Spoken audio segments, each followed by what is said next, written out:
все наши 7 поколений предков Джитиата, да, у кыргызов все они исповедовали ислам. То есть все наши традиции, все наши обычаи, то, что мы называем кыргызчылык, они очень тесно связаны с таким понятием, как сюннет, сунна.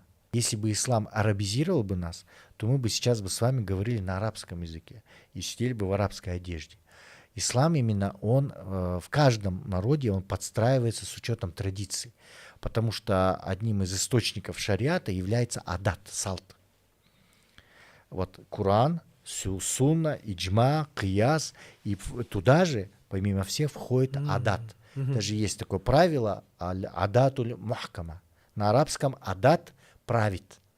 Если он не противоречит целям, духу ислама, адат, салт, обычное право является частью ислама, частью шариата. Да? Поэтому ислам, наоборот, сохраняет нашу традицию, культуру. Если бы не сохранял бы, мы бы потеряли бы эпос Манас, мы потеряли бы язык, потеряли бы полностью, было стерто бы вот наши обычаи, традиции. Но ведь ислам, наоборот, сохраняет это. Именно сохраняет. Ведь в исламе требование, даже желательность, да, знать все своих предков. Санджира называется, шаджара на арабском, да? Санджира, шаджара, знать всех своих предков для того, чтобы знать свои корни, да?